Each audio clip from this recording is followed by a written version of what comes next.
is in. The Blitz with Jason Minnix and Sports Insiders. San Antonio Sports Star, ESPN 1250 and 94.5 FM.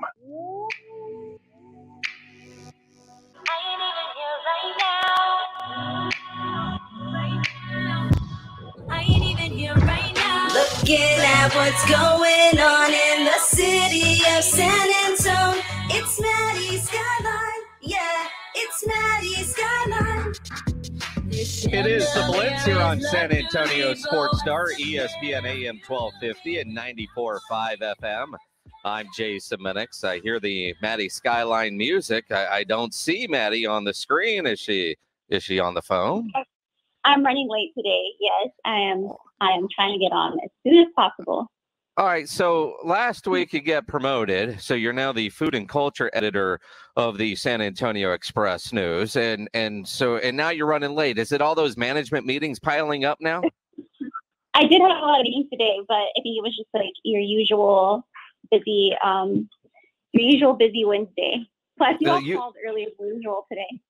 Okay. Well, and again, that's part of it. See, I thought you were, either no video generally means either you're running late, you didn't do your makeup, you're not feeling well, or all of the above. No, I just was running late today. All right. Because I got to admit. I'm on the camera. Oh, Pledge just has to punch you up. See if he's paying attention. Yep. Bring you in. Because I got to admit, Maddy, and this is where I really need to talk to you today. I've been sick for a couple of days.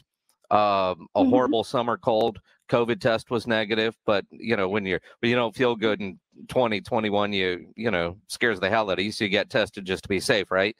So my niece earlier was like, well, drink some hot tea and honey, and that will make your throat feel better. The problem is, how do you decide what hot tea you're going to drink? Because all the names are stupid. None of the names of the box of hot teas that she pulled out sound appetizing. How do you decide what hot tea you want to drink? I'm not a big tea person either, but I think like chamomile sounds pretty good, right? Is that a tea? Yeah, and that's what I'm drinking because orange spice doesn't sound good. The chamomile, is that what you just called it? Chamomile or whatever. French vanilla just seems generic. There was another one that I have no idea. This one says constant comment. What the hell does that mean when you're trying to figure out what kind of tea that is? Day in the life with me, constant comment. I mean, flavored with rind of oranges and sweet spice. The hell? Oranges and spices. I like hibiscus mint, but that's iced tea. But I'm sure you can get it hot. Yeah, well, I just go with what's in the box. English tea time sounds awful. Like none of these sound good. None of them taste good. I don't like hot drinks to begin with, but damn it works. My throat is feeling better. You sound A-okay. Well, good, because I'm probably going at about 60% right now, but it's part of it. So when you don't feel well, what kind of weird home remedies do you use? I guess Vicks. That's not weird, but a lot of people put Vicks on. I usually just whine and complain and sleep. Well, that's because I admit I become the biggest baby, and I'm very helpless when I don't feel well. Yeah, it sounds like that. You're getting mad about teeth. It's gross. Well, I'm helpless. I'm helpless. The last 2 days I've done nothing but sleep and whine. Honestly, so it's today I'm feeling better, so I'm only whining a little bit, but it is pathetic that as a grown-ass man, I can't take care of myself when I don't feel good. Well, I'm sorry you're not feeling good or feeling well. Yeah, thanks. You're like, what did I jump on to today? I should have. I'm running late, and this is what we're doing. All right, Maddy Skye. What's I saw on my essay that we're getting a popular cafe coming to San Antonio. I've never heard of Kirby Lane. What is this? Yeah, I think I've heard of it. I've never been. Unlike Portuguese tacos, I think I'm willing to give this one a try because it's comfort food. It's they're not claiming to be the best tacos or have the best tacos. So from what I've heard, it's a very popular cafe in Austin, and they actually have some in like Round Rock, and I think they're opening one in San Marcos as well.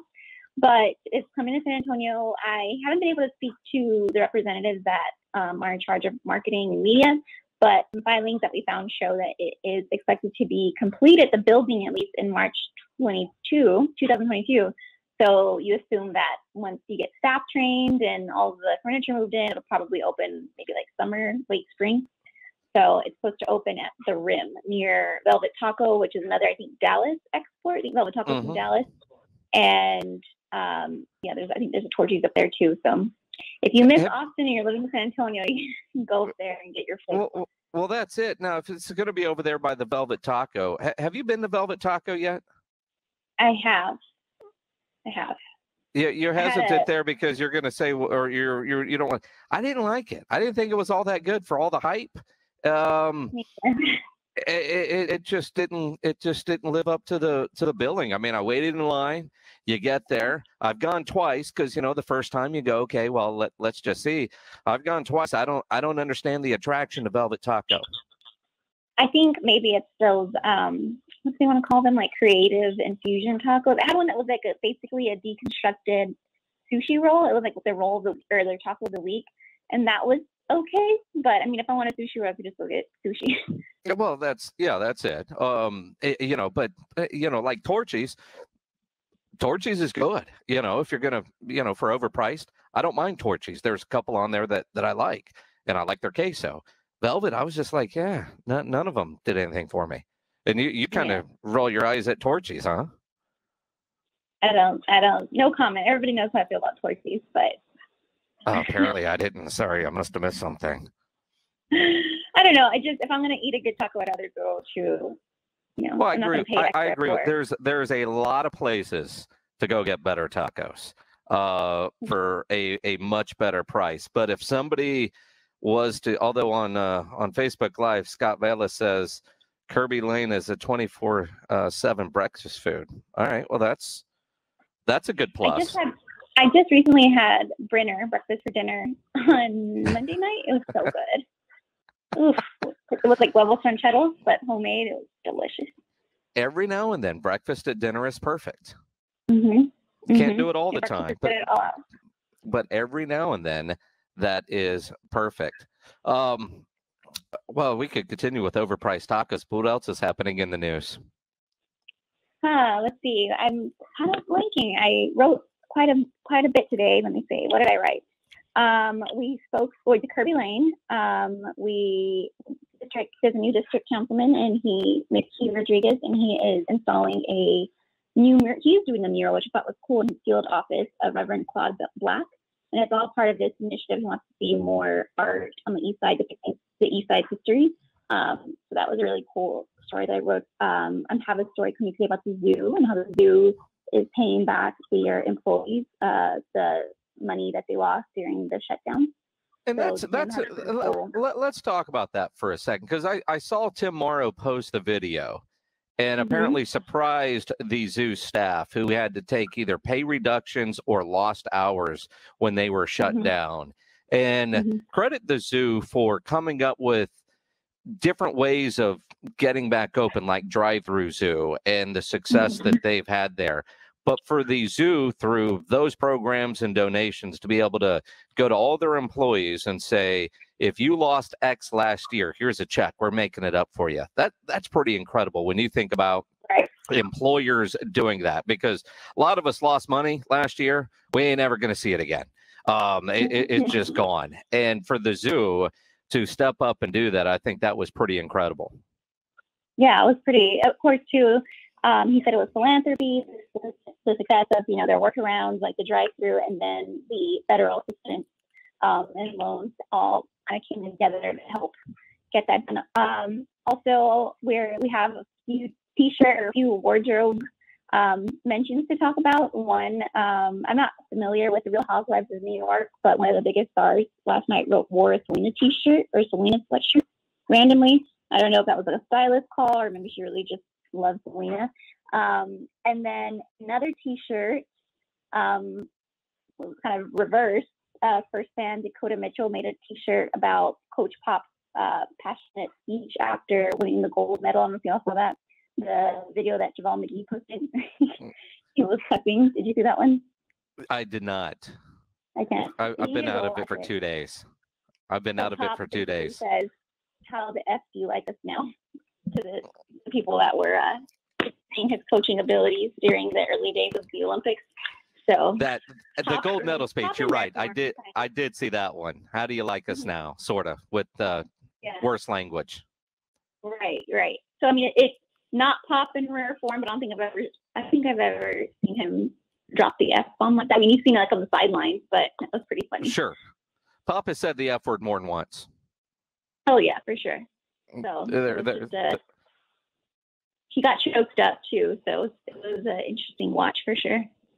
Winning the gold medal for Greg Popovich was probably a lot more satisfying for him than we let on going in. You know, after the gold medal, when he talked about the sense of responsibility that he felt for a number of years leading up to it, you knew how much it meant to him, or at least we thought we knew, but it meant so much more to him that he did not want to let the country down, let everybody else down. Going back from when he was a player and cut from the 1972 team, for him to get that gold medal, for him to lead at Team USA to a gold medal, probably more satisfying. And I go back to Manu Ginobili when Manu said that winning the gold medal for Argentina in 2004 meant more to him than winning an NBA championship. And it's hard for us to understand that because we look at NBA titles more so than a gold medal. But I guarantee Pop can relate. And if Manu hadn't have said that, you know, I don't know how many of us would totally understand the meaning that was for Greg Popovich. Right. He said something to that effect too, that it was one of the best feelings he's had in basketball. So yeah, I mean, it doesn't feel right, but you can understand where he's coming from. That's the international stage versus the American platform. So. Well, and then the journey and the flawed team that he had, and yet they were still able to get it done, especially after they lost that first game to France and all the negative arrows that were pointing directly at Greg Popovich. That was huge. Mm-hmm. Definitely. So congrats to Pop. So there's a T-shirt out there now. San Antonio is going to come out with that as soon as it happens. Absolutely. What do you got planned for this weekend? This weekend, I'm not sure, actually. No plans. With some early birthday lunch and brunch dates with my friends, I think, are in store. So that should be exciting. Well, so with your birthday next week, I'm surprised that you don't have like the next 3 weeks all blocked off with birthday celebrations. I think I've actually been pretty laid back this year about my birthday, surprisingly. Well, it is surprising. There's an age where it's like getting old. Is that on you or is that on your friends? I think because some of your friends might feel like they're still celebrating last year's birthday. Probably. No, but I mean, it's just like, it's 29. Nothing big about it. It's 29. It's your last one's in the twos. You're going to have to get a new balloon for next year. It starts with the 3. Yeah, maybe that's when I'm dreading it a little bit. Oh, stop. You're going to be fine. The food and culture editor for the San Antonio Express News at the young age of 28 years old. Yeah, celebrate being 29. Celebrate being 29. Maddy, have a great weekend. We'll talk to you next week. Yeah. Maddy Skye from the San Antonio Express News.